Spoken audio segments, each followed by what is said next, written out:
성경 말씀 보겠습니다. 베드로전서 2장 11절에서 17절까지 말씀입니다. 신약 성경 379쪽입니다.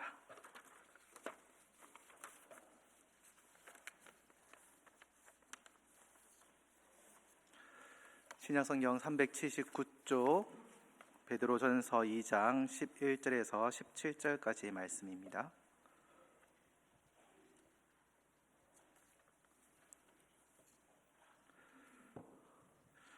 베드로전서 2장 11절에서 17절까지 한 절씩 교독하며 읽도록 하겠습니다. 사랑하는 자들아, 거류민과 나그네 같은 너희를 권하노니 영혼을 거슬러 싸우는 육체의 정욕을 제어하라. 너희가 이방인 중에서 행실을 선하게 가져 너희를 악행하다고 비방하는 자들로 하여금 너희 선한 일을 보고 오시는 날에 하나님께 영광을 돌리게 하려 함이라. 인간의 모든 제도를 주를 위하여 순종하되 혹은 위에 있는 왕이나 혹은 그가 악행하는 자를 징벌하고 선행하는 자를 보상하기 위하여 보낸 총독에게 하라. 곧 선행으로 어리석은 사람들의 무식한 말을 막으시는 것이라. 너희는 자유가 있으나 그 자유로 악을 가리는 데 쓰지 말고 오직 하나님의 종과 같이 하라. 17절 함께 읽겠습니다. 무사람을 공경하며 형제를 사랑하며 하나님을 두려워하며 왕을 존대하라. 아멘. 네, 베드로전서를 제가 작년 9월 25일 수요 예배 때 이 본문, 똑같은 본문을 가지고 전반부 쪽을 말씀을 드렸습니다. 그때 제목이 어떻게 해야 되는가 였습니다. 그래서 오늘 제목은 어떻게 살아가야 하는가, 그러니까 연결되어지는 겁니다. 그러니까 지난번에 했을 때는 기독교인들이 당시에 되게 부정적인 평판을 받고 있었다. 그러니까 그 기독교인들이 어떻게 해야 하는가, 무엇을 해야 하는가를 얘기하면서 그때 당시에 기독교인들이 근지상간한다라는 얘기, 그 다음에 피를 먹는다, 식인을 한다라는 얘기, 그리고 예수님을 왕으로 얘기하면서 이 국가를 전복하려는 그런 단체들이다라는 그런 오해들 때문에 많은 핍박과 어려움이 있었다라고 말씀을 드렸습니다. 그래서 그 가운데 어떻게 해야 되느냐라는 것들을 말하면서 베드로는 육체의 정욕을 싸우고 선한 행실을 쌓아라. 뭘 변론해라, 뭘 해라라는 게 아니라 그냥 그런 오해를 받고 있는 가운데 너희의 육체의 정욕들, 왜냐하면 이 육체의 정욕이 결국 이 정욕이라는 말을 쓰는 것이 결국 하나님을 대적하는 불신자들의 상태를 나타낼 때 이 정욕이라는 말을 썼고, 마귀에게 붙잡혀져 있는 자들에게 사용되는 단어도 이 정욕이라는 단어였기 때문에 하나님의 백성들은 이 정욕에 붙잡힌 자들이 아니라 정욕과 싸우고, 또한 그 가운데 선한 행실을 통하여서 함을 믿지 않는 자들이 너희들의 선한 행실을 통하여서 그런 줄 알았는데 저 사람들이 살아가는 모습을 보니까 아닐 수도 있겠구나라는 것들, 아니구나라는 것들을 깨달을 수 있게 하기 위해서 너희를 악행하는 자, 잘못된 자라고 낙인 찍었던 사람들도 도리어 너희들의 삶의 모습을 통해서 하나님께 영광을 돌리게 하라. 그것이 우리 하나님을 믿는 자들이 어떻게 해야 되느냐, 이 고난과 핍박과 오해와 잘못된 것들이 있었을 때에 우리가 해야 되는 일이 무엇인지를 사도 베드로가 이렇게 얘기하고 있었고, 현재 우리도 어떻게 살아야 되느냐, 우리의 선한 행실을 통하여서 하나님을 믿지 않는 자들에게, 또한 우리를 기독교라고 얘기하는 그들에게 우리의 선한 행실을 통해서 다른 교회는 그럴지 몰라도 최소한 내가 아는 우리 옆에 있는 이 집사님이, 이 권사님이, 이분이 우리 옆집에 사는 이 사람이 다니는 교회는 괜찮은 교회구나라고 최소한 그렇게 들을 수 있도록 우리의 삶을 그렇게 사십시오라고 말씀드렸습니다. 근데 그렇게 얘기를 했지만은 그게 있죠. 어떻게? 거기서 드는 질문은 그겁니다. 그럼 구체적으로 어떻게 살아야 됩니까? 라는 겁니다. 그러니까 어떻게 해야 되느냐는 우리의 선한 행실을 통하여서 공공의 이익을 추구하면서 그 모습으로 살아야 됩니다. 그러면 그 삶이 무엇입니까? 라는 것들이 어쩌면 우리에게 의문이 생겨야 되는 것이고, 거기에 대한 의문이 오늘 말씀에 또한 담겨져 있는 것입니다. 바로 무엇이냐면은 공공의 선을 삼는 삶, 공공의 선을 위해서 살아가야 되는 것을 이야기하고 있습니다. 그러면 공공의 선이라는 것이 무엇을 얘기하고 있느냐라는 생각을 해야 되는데 13절, 14절에 우리 같이 한번 읽어볼까요? 이렇게 얘기하고 있습니다. 인간의 모든 제도를 주를 위하여 순종하되 혹은 위에 있는 왕이나 혹은 그가 악행하는 자를 징벌하고 선행하는 자를 포상하기 위하여 보낸 총독에게 하라. 그러니까 쉽게 요약해서 말하면은 왕이나 총독에게 순종해라 라는 겁니다. 좀 생뚱맞을 수도 있죠. 그러니까 이 선한 행실을 하기 위해서 그러면 우리를 뭘 해야 되냐? 왕이나 총독에게 순종해라 라는 겁니다. 뭐요? 왕이나 총독, 그러니까 권세 잡은 자에게 순종하라 라는 말이 아니라, 이 말은 이 사람, 그 권세 잡은 자들을 통하여서 시행되는 이 제도에 순종하라는 겁니다. 그러니까 제도, 그러니까 이 법들, 이런 것들에 순종하라라고 얘기하는 겁니다. 왜냐하면은 이 권위를 가진 사람이 바로 이 나라를, 이 땅을 질서 있게 다스리는 사람이기 때문입니다. 그러니까 공공기관, 공권력이라고 얘기하잖아요. 그것들이 어떻게 해요?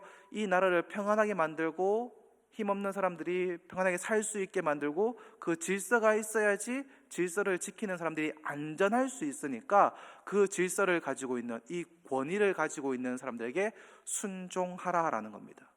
뭐 쉽게 얘기해서 우리가 교통신호를 지키는 이유가 뭐 때문입니까? 나의 안전을 위해서. 왜요? 전부 다 같이 약속을 했지 않습니까? 빨간 불일 때 멈추고 파란 불일 때, 초록 불일 때 지나가는 것. 그 단순한 것들이지만은 그것들을 지킴으로 인해서 서로가 사고가 나지 않고 신호를 지킴으로 원활하게 이동하는 것처럼 그 제도를 순종하는 이유는 무엇을 위해서? 어쩌면 나의 안전을 위해서이기도 합니다. 그러는 것처럼 동일하게 이 직위에 대해서 순종해라라고 얘기하는 겁니다. 왜요? 그 사람이, 그 직위를 가지고 있는 사람이 악을 벌하고 선을 포상하기 때문입니다. 그러니까 권력에 빌붙거나 권력에 순종하거나 하는 것이 아니라 이 안전을 유지하는 사람이기 때문에 그들의 말에 순종하라. 그들의 말에 순종했을 때에 이 나라가 올바로 세워졌을 때에, 공권력이 올바로 진행되어졌을 때에 결국 우리가 편안하게 복음을 전할 수 있고 안전할 수 있기 때문입니다. 우리나라가 엉망이 되어져 버리면은, 이 질서가 무너져 버리게 되면은 우리가 신앙생활하는 거, 복음을 전하는 것까지도 같이 무너져 버릴 수 있기 때문입니다. 그렇기 때문에 순종해야 한다라는 겁니다. 근데 드는 의문이 있죠. 그러면은 무조건적으로 순종해야 됩니까? 그러니까 예전 우리 어르신들은 그렇게 얘기했습니다. 하나님께서 이 권세자들에게 권세를 주셨으니까, 하나님께로 권세가 나왔으니까 이 사람들에게는 악법도 법이다 라는 말을 쓰면서 무조건 순종해야 된다라고 말을 했었습니다. 맞을까요? 네, 기본적인 원리는 그렇습니다. 그러니까 하나님께서 이 권세자들에게 권세를 주셨습니다. 그리고 그 권세자들이 이 나라를 다스리고 있습니다. 근데 경우에 따라서는 악법도 법이다라고 얘기를 하지만은 이것이 하나님의 법과 이 세상의 법이 충돌할 때가 일어납니다. 그럴 때 우리가 순종해야 되는 것이 무엇이냐? 하나님의 법이라는 겁니다. 그러니까 이 원리를 우리가 잊어버리지 않으면은 대부분의 상황에서는 우리가 해결할 수 있는 겁니다. 무엇을 선택해야 하는가라는 것입니다.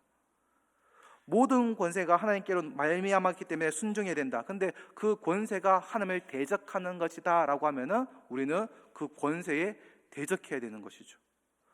총독에게 순종해야 되는 이유가 바로 공공 질서를 위해서 하나님께서 그들에게 권세를 위임했기 때문입니다.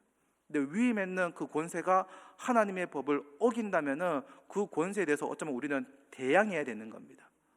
주일학교 때 교사하시면은 아이들에게 많이 이야기하잖아요. 그런 일. 특히 옛날에, 지금은 좀 덜하지만 옛날에 부모님이 믿지 않고 우리 아이들은 믿는데 주일날 교회 오지 말라라고 얘기하니까 부모님의 말씀에 순종하라. 십계명이 있으니까. 그럼 부모님 말씀 순종하니까 교회 안 나올게요. 그때 우리가 뭐라고 얘기합니까? 아니, 그게 아니고 하나님의 법과 부모님의 말씀이 상충되었을 때는 우리가 하나님의 법을 지켜야 된다. 그러면은 교회 나오려면 거짓말 해야 되는 거야. 친구 집에 놀러 간다 그러고 와야 되는 거야. 거짓말 하지 말라 그러는데 어떻게 해야 됩니까? 그럴 때 우리가 뭐라고 얘기합니까? 하나님의 법을 지키는 것, 하나님을 예배를 하는 것들이 더 중요하기 때문에 그 일들을 또한 거짓말하지 말라라고 했지만 하나님께서 이해해 주실 거야 라고 얘기하시면서 우리가 권면하고 얘기하지 않았습니까? 기억나시나요? 마찬가지입니다. 우리가 이 권세에 순종해야 되는 것은 고려의 대상이 딱 두 가지가 있습니다. 뭐냐면은 이 공공 질서를 위해서 하나님께서 이들에게 권위를 위임했기 때문에 우리가 이 공공 질서를 지킨다라고 한다면은, 공공 질서를 지키기 위한 법이라고 하면은 우리가 순종해야 되는 겁니다. 근데 그 법이 하나님의 법과 대적된다라면 우리는 단호하게 반대할 수 있어야 되는 겁니다. 지난번에 100만의 성도들이 함께 여의도의 공원에 모여가지고 다 같이 예배드렸던 이유가 무엇이었습니까? 바로 나라가 잘못된 법을 세우려고 하니까 우리가 거기에 대한 대항하기 위해서 같이 모여서 예배드렸던 거잖아요. 어쩌면 공권력에 대항하는 것처럼 보여질 수 있습니다. 하지만 그게 하나님의 법과 반대되어지기 때문에 우리가 그 일들을 행하는 겁니다. 잘못되어졌으니까. 그것을 우리가 생각해야 되고, 그 역할, 위임받은 하나님께서 권세자들에게 위임했을 때에 공공의 질서를 세우고 하나님의 나라를 올바로 세워가기 위해서 그 권세를 위임했는데, 그 권세받은 자들이 그 권세를 준 자에게 대항한다라면 우리 또한 그들에게 대항해야 되는 것이 합당한 것이죠. 다니엘도 불순종했었습니다. 기억나십니까? 다니엘의 세 친구도 불순종했습니다. 왕이 절해라, 아니요. 왕이 음식 먹어라, 아니요. 대항했습니다. 사도들도 불순종했습니다. 장로들과 대제사장들도 하나님을 믿지 말아라고 얘기했을 때에 단호하게 거절하고 대항하고 내가 죽으면 죽으리라고 그 길을 걸어갔었습니다. 그러니까 우리 또한 마찬가지라는 겁니다. 하나님을 섬기는 것과 왕을 섬기는 것이 충돌할 때 우리는 과감하게 하나님을 선택해야 된다. 그것을 얘기하고 있고, 또한 둘째 고려해야 될 것은 이때 당시, 그러니까 베드로전서를 기록되어졌을 당시에는 기독교에 대한 박해가 완벽하게 시작하기 전이었다라는 것입니다. 왜냐하면은 네로 황제가 왕이 되고 초기에는 그 일들이 잘 권력이 완전히 세워지지 않았기 때문에 그들에게 유화 정책을 펼쳤습니다. 그래서 그들이 신앙생활을 하는 것이 가능했다는 겁니다. 그러니까 세상 사람들이 오해해서 이상한 사람이다라고 멸시하고 힘들긴 했지만은 나라 자체에 박해가 있었던 건 아니라는 겁니다. 그렇기 때문에 살 수 있었기 때문에 그들에게 너희가 세상 정부에 협조해라, 그리고 선한 행위를 통해서 하나님의 영광을 드러내라 라고 얘기하는 겁니다. 근데 그 뒤에 똑같은 요한계시록에 가보면요, 뒤에는 뭐라고 되어 있냐면은 왕을 짐승이라고 표현하면서요, 짐승을 거부한 자만이 구원받을 수 있다라고까지 얘기하고 있습니다. 무엇입니까? 상황이 바뀌었다라는 것이죠. 그때 당시에는 하나님을 믿는 것을 박해하고 있고 하나님을 믿으면 죽이니까 공권력에 순종하려면 하나님을 버려야 되는 겁니다. 그런데 하나님을 버릴 수 없고 공권력과 하나님의 나라가 충돌이 일어나니까 그때는 과감하게 공권력을 버려버리고 하나님을 선택하라라고 이야기를 하고 있는 겁니다. 기본적으로 제도나 국가 통치가 사회 안정과 공공 질서를 유지하는데 이바지하고 있을 때에, 그 일을 하고 있을 때 우리는 적극적으로 협조해야 됩니다. 하지만 그것이 하나님의 나라와 충돌이 일어날 때는 우리가 그것을 거부할 수 있고 투쟁할 수 있어야 하는 것입니다. 하나님의 법을 어긴다고 했을 때 우리는 과감하게 저항할 수 있어야 되는 것이죠. 그래서 하나님의 뜻, 그리고 공공의 이익, 그것이 부합하다면, 올바르다면 우리는 정부가 하는 일들의 권력에 우리가 순종하고 그것을 따라가야 하는 자들이라는 것이죠. 어쩌면 특정 단체, 특정 정당 이런 것들을 옹호하고 그것만 맹목적으로 따라가는 것이 아니라 그것이 하나님의 뜻에 합당하냐, 합당하지 않느냐, 그리고 우리나라가 올바로 세워지는 공공질서에 합당한 일을 하고 있느냐 아니냐를 우리가 판단해야 되는 겁니다. 근데 세부적인 사항을 물어보신다면 저는 대답할 수가 없습니다. 왜냐하면 이 세부적인 게 여기 살짝 걸려있고 여기 살짝 걸려있는 것들이 애매한 것들이 많거든요. 그렇기 때문에 설교자들이 여기에 대해서 정확하게 이해할 수 없는 부분들도 있습니다. 하지만 우리의 기본 원리, 하나님의 나라의 법과 공공의 질서, 공공의 이익, 어느 것을 얘기하고 있느냐, 그것을 우리가 생각하고 우리가 판단해야 한다라는 것입니다. 그것을 올바로 했을 때에 우리가 무엇을 해야 될지, 순종을 어디까지 순종해야 되는지를 우리가 생각할 수 있게 되는 겁니다. 그리고 이어지는 15절에 이렇게 얘기합니다. 곧 선행으로 어리석은 사람들의 무식한 말을 막으시는 것이라. 근데 여기에 좀 한 가지 빠져있는 말이 있습니다. 뭐냐면은 원어에 하나님의 뜻이라는 말이 빠져 있습니다. 그 말을 넣으면요, 선행으로 어리석은 사람들의 무식한 말을 막으시는 것이 하나님의 뜻입니다 라는 말이 되는 겁니다. 그러니까 원어의 의미를 가져면요, 무엇을 얘기하냐면은 하나님의 백성들이 하나님이 보호하시는 방법들 중에 하나가 무엇이냐면은 악행자들이, 다른 이들이 기독교인들을 막 욕하고 비난하고 그럴 때에 하나님께서 야 조용히 해, 야 이 백성들이 이렇게 선을 행하고 이런 삶을 살고 있는데 너희들이 어떻게 이들을 비방할 수 있느냐라고 말하는 이 근거가 되는 것이 바로 우리의 선행이라는 겁니다. 그러니까 외부의 오해와 불신들을 불식시키는, 없애버리는 가장 확실한 방법이 바로 우리의 선행입니다. 선한 행실, 사회의 공공 이익을 위해서 우리가 이바지하는 것들, 바로 그것이라는 겁니다. 우리가 12월에 성탄 박스를 만들어서 애들에게 주는 이유가 무엇입니까? 그 아이들에게 하나님의 사랑을 나눠주기 위하고 복음을 전하는 것이기도 하지만은 그 아이들이 그 교회에서 주는 것을 받아 먹었던 아이들이 교회에 대한 좋은 인상들, 그래 교회는 착한 일을 하는 곳이지, 좋은 일을 하는 곳이지 알게 되는 것들, 그리고 그것을 전달하는 어른들 또한 교회가 이런 좋은 일을 하고 있구나, 그래 질량제일교회는 착한 일을 하고 있구나, 좋구나. 그리고 우리가 사랑의 희망 상자였고 박스에서 적고 여러분들이 굳이 들고 굳이 나눠줘야 되는 이유가 무엇이겠습니까? 우리를 통해서, 나를 통해서, 이 희망 상자를 나눠주는 한 사람을 통하여서 하나님의 백성들, 하나님의 교회들은, 하나님을 믿는 사람들은 이런 선행을 행하는 사람들이구나라는 것들을 인식시켜주기 위한 것입니다. 근데 그런 일을 하는 사람들에게 누가 저 사람 뭐 이렇더라 하면서 야 그런 말 하지 마라, 저 사람 내한테 그것도 갖다 줬다, 야 니는 내한테 뭐 갖다 준 적 있나? 아닙니까? 맞잖아요. 그러니까 우리가 이 일들을 하는 것이 꼭 그것을 위해서 목적을 가지고 하는 것은 아니지만은 우리가 이 선한 일을 행할 때, 공공의 이익을 위해서 우리들 이 일들을 할 때에 우리 교회가 참 교회차 생각보다 가만히 있어 보면은 대여 많이 해줍니다. 모르시죠? 제가 다른 교회 있을 때 교회차 다른 외부에 빌려준 거 한 번도 본 적이 없습니다.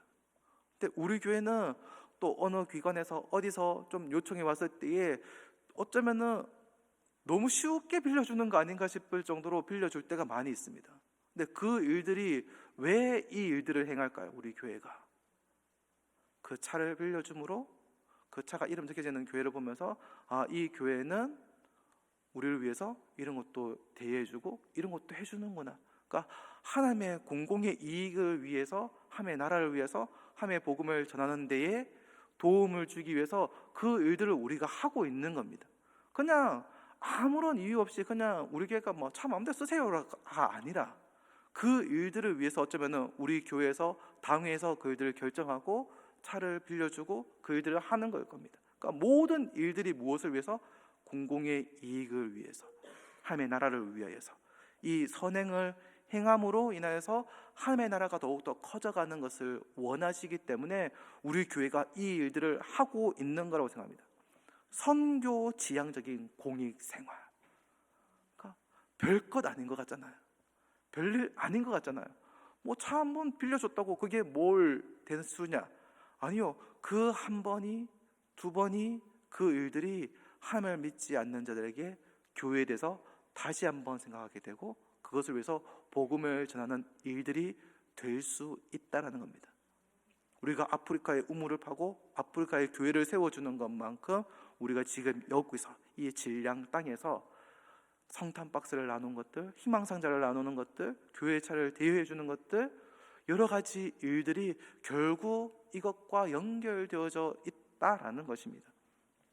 그것을 위해서 이 비난받는 사회에서 우리 그리스도인들이 어떻게 살아가야 하는지를 알려주고 있는 살아가는 길이라는 겁니다. 그러면서 이제 16절에 이렇게 말합니다. 너희는 자유가 있으나 그 자유로 악을 가리는 데 쓰지 말고 오직 하나님의 종과 같이 하라.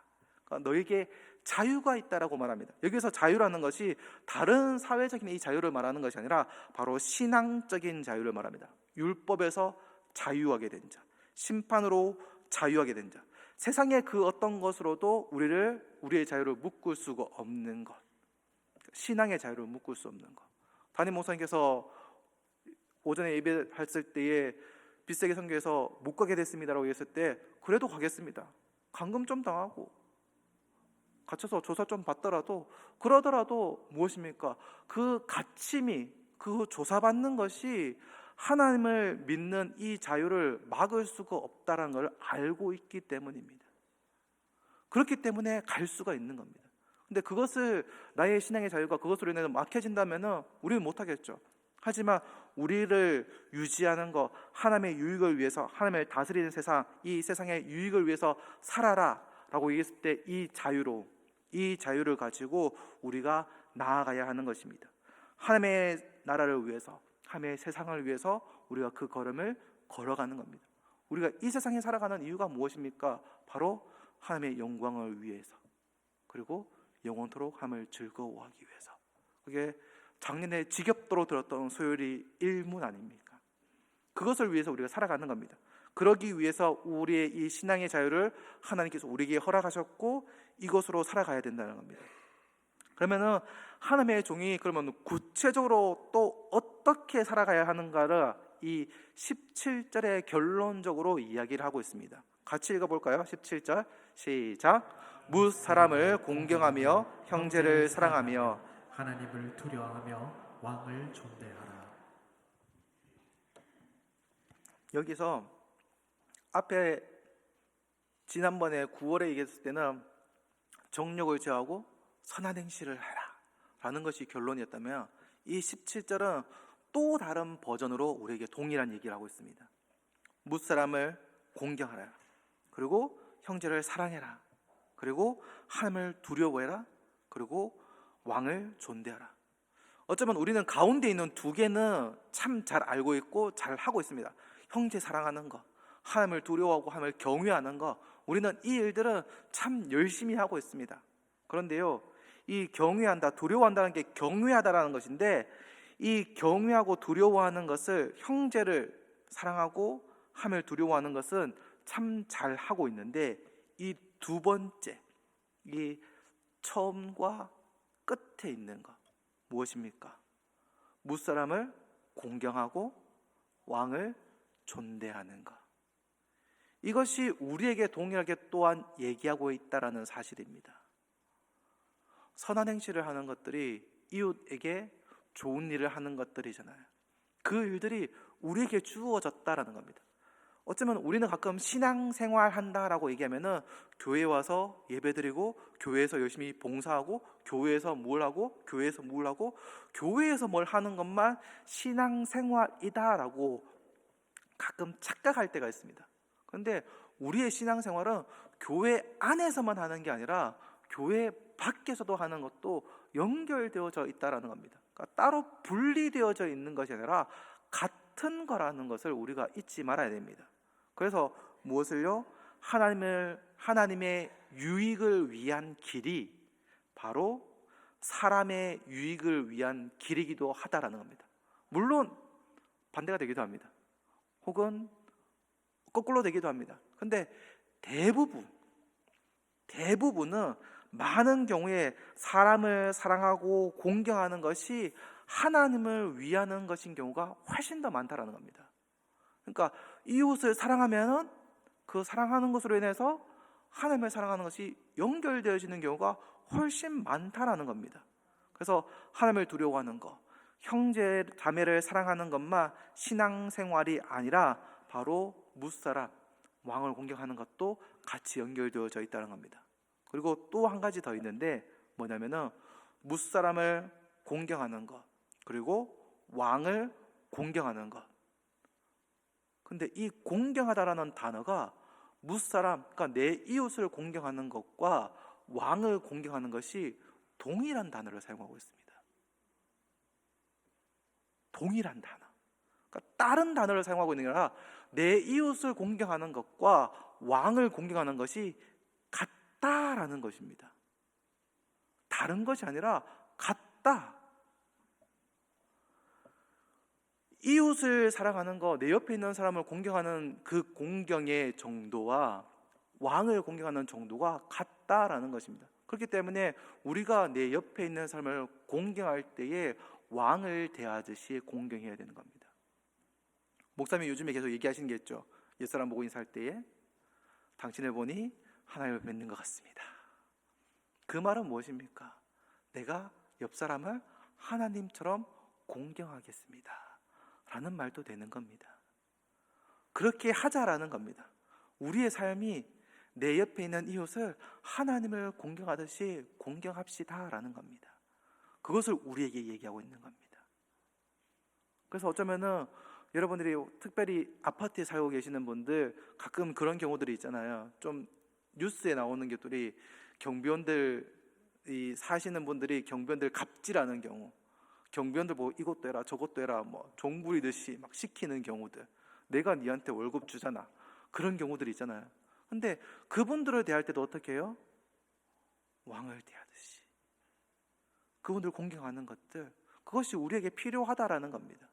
그분들에게 그것 하나들, 어쩌면 우리 집에 음료수 같은 몇 개 있을 때에 내만 먹는 것이 아니라 가면서 밖에 나가면서 한 개 더 갖고 하고 수고하시죠 한 개 드리는 것들, 그런 것들, 그것이 그분을 공경하는 일들이 될 수 있다는 겁니다.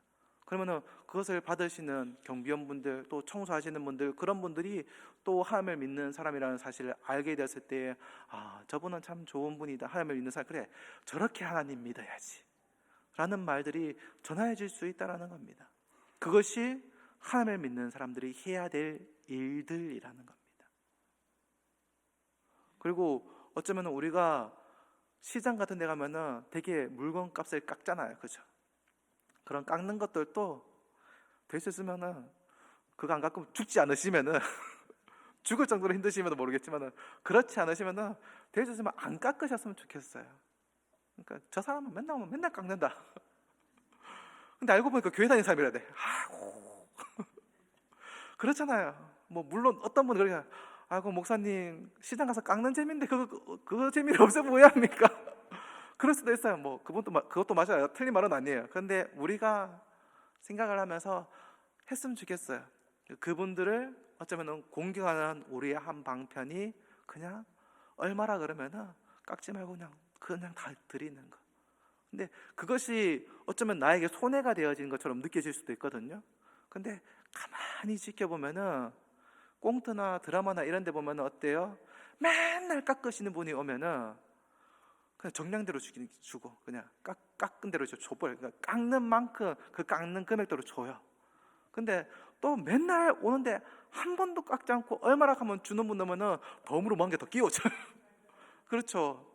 그러면 무엇입니까? 결국에는 나의 덕은 세우고 하나님을 믿는 사람의 덕은 세우고 또한 내가 취할 것들은 또 다 취할 수 있게 되는 겁니다. 그것이 뭐요? 하나님을 믿는 사람들이 이웃을 공경하는 한 방편이 될 수 있다라는 겁니다. 그것이 바로 우리가 선을 행하는 방법 아니겠습니까? 저와 여러분들이 얘기하는 것처럼, 옆에 사람에게 인사하는 것처럼 당신을 보니 하나님을 보는 것 같습니다 라는 그 말들이 정말 내가 이웃을 공경하고 선한 행실을 하고 그로 인해서 하나님을 믿지 않는 자들이 하나님께 돌아오는 그 일들이 계속되었으면 좋겠습니다.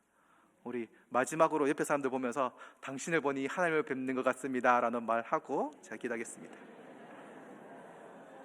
네, 여러분을 보니 하나님을 뵙는 것 같습니다. 네, 기도하겠습니다. 하나님 아버지 감사합니다. 우리의 삶을 인도하여 주시고 우리를 붙들어 주셔서 감사합니다. 우리가 이 세상 가운데 어떻게 살아가야 하는지를 또한 오늘의 말씀을 통하여서 배우게 됩니다. 정말 우리가 하나님이 거룩하니 우리도 거룩해야 된다라는 그 말씀들을 우리가 마음으로 받아서 깨닫고 우리의 그 거룩함들이 우리의 삶의 행실로 드러나는 자들이 되게 하여 주셔서 하나님만을 공경하는 자들이 아니라 하나님을 공경하는 것처럼 이웃도 공경함으로 그들을 높여드림으로 선한 행실을 쌓음으로 하나님께 영광을 돌리는 우리들이 되게 하여 주옵소서. 예수님 이름으로 기도합니다. 아멘.